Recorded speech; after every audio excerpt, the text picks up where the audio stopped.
Hey there, folks. Welcome to a story that will inspire and amaze you. We're always hearing about countries drowning in debt, right? It's a common tale in the news. But today we're talking about a nation that said, nah, fam, to that narrative. They chose a different path.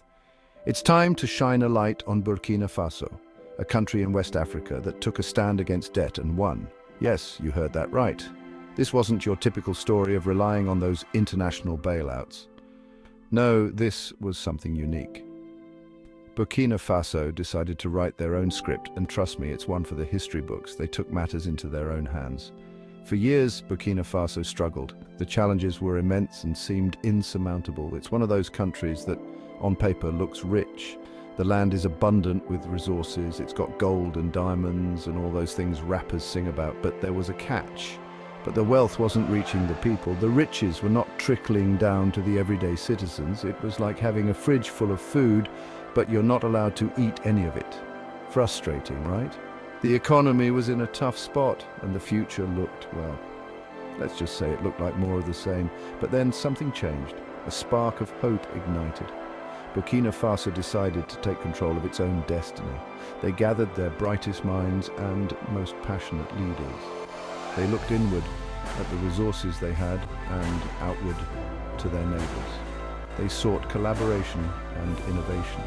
They realized that the best way to climb out of debt wasn't to beg for handouts, but to build themselves up from within. They focused on self-reliance and community strength. And guess what? It worked. The people of Burkina Faso came together, and their story became a beacon of hope for others.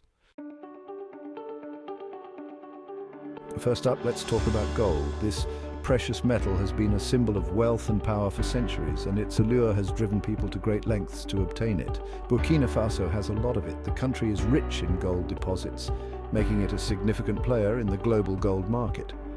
But for a long time, most of the profits were going to foreign companies. These international corporations were reaping the benefits, while the local communities saw little improvement in their living conditions. The government decided to change that. They recognized the need to ensure that the wealth generated from their natural resources stayed within the country. They renegotiated mining contracts, making sure that Burkina Faso got a bigger piece of the pie. This was a bold move aimed at reclaiming control over their own resources. They also encouraged more local ownership of mines. By empowering local entrepreneurs and workers, they aimed to create a more sustainable and inclusive mining industry. This meant that the wealth from gold started to actually benefit the people who lived there.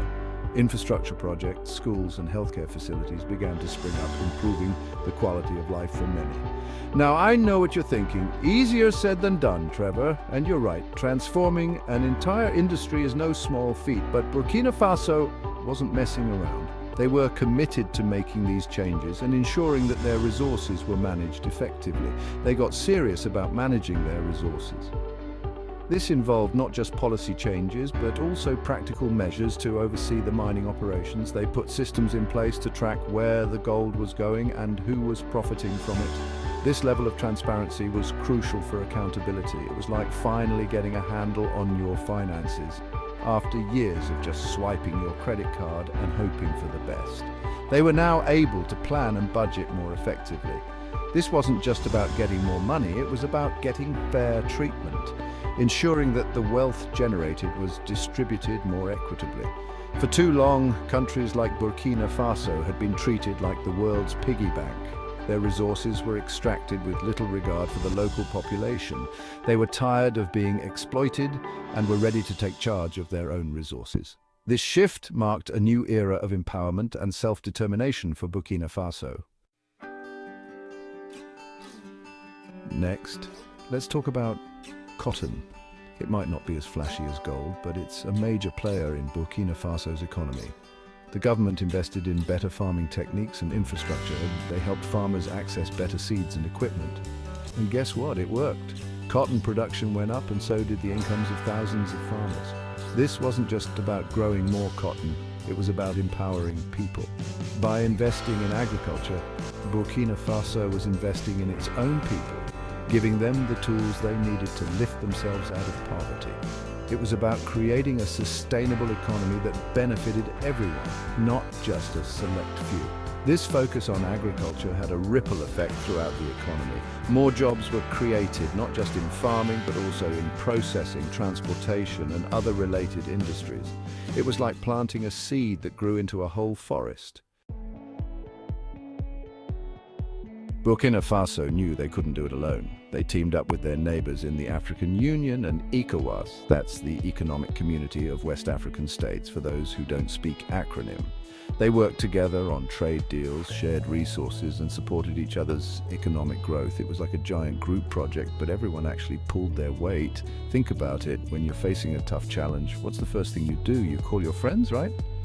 That's exactly what Burkina Faso did. They knew that by working together they could achieve more than they ever could alone. This spirit of collaboration was crucial to Burkina Faso's success. It wasn't just about getting help from others, it was about building a stronger, more unified Africa. It was about showing the world that African nations could achieve great things by working together. Now, no economic turnaround is complete without tackling the elephant in the room: corruption. Burkina Faso went after this beast with a vengeance. They cracked down on bribery, embezzlement, and all those shady dealings that drain an economy dry. They put in place stricter laws and, more importantly, actually enforced them. It was like someone finally turned on the lights in a shady nightclub. This was a bold move, but a necessary one. Corruption is like a disease that eats away at a country from the inside out. By tackling it head-on, Burkina Faso was creating a fairer and more transparent system where everyone had a chance to succeed.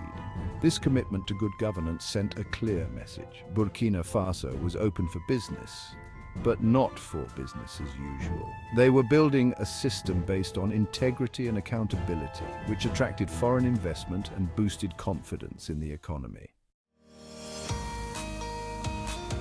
Section 6, the numbers don't lie. So, after all that hard work, what were the results? The efforts put in by the people and the government of Burkina Faso were about to show their true colors. Well, let's just say Burkina Faso's glow-up was real. The transformation was visible in every corner of the country. Their debt went down significantly. This was a monumental achievement considering the economic challenges they faced. Their economy started growing at a much faster rate. The GDP numbers were not just statistics. They were a testament to the resilience and hard work of the people. And more people were lifted out of poverty. This was not just about numbers, it was about real lives being transformed. It was like watching a Cinderella story, but instead of a fairy godmother, it was good governance and smart policies. The leadership showed that with the right strategies, miracles could happen. These weren't just numbers on a spreadsheet, they represented real change in the lives of millions of people. The impact was felt in every household and community. Children were going to school, receiving an education that would pave the way for a brighter future. Families had food on the table and communities were thriving. The sense of unity and progress was palpable. It was proof that when a nation invests in its people and its future, anything is possible. The new infrastructure projects were a sign of the country's forward momentum. Burkina Faso's success wasn't a fluke.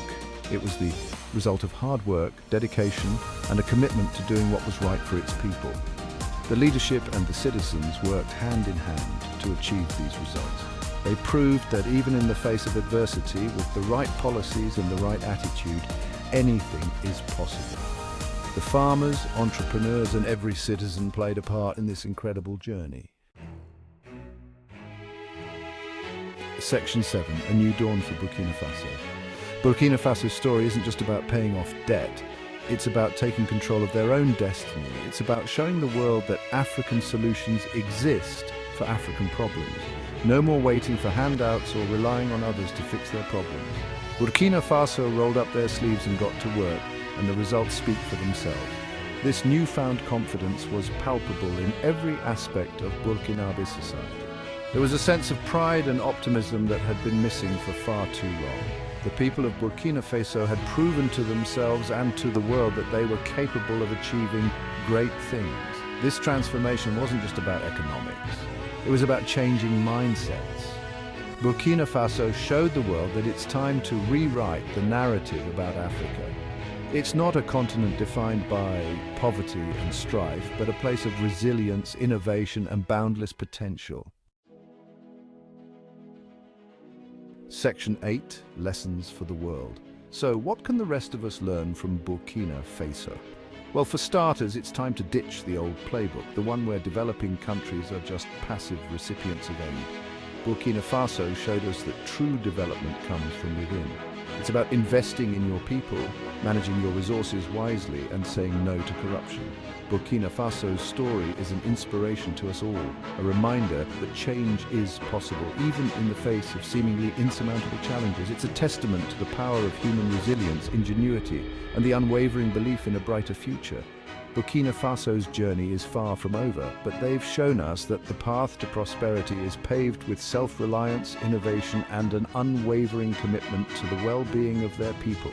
Their story is a beacon of hope, not just for Africa, but for the entire world. Section 9. A brighter future.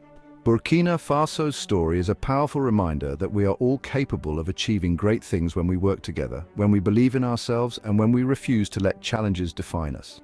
It's a story that should inspire us all to dream bigger, to act bolder, and to never give up on the pursuit of a brighter future. So let's raise a glass, or a calabash, if you're in Burkina Faso, to Burkina Faso. They showed the world what's possible. Who's next? Stay tuned, folks, because the next chapter of this incredible story is just beginning.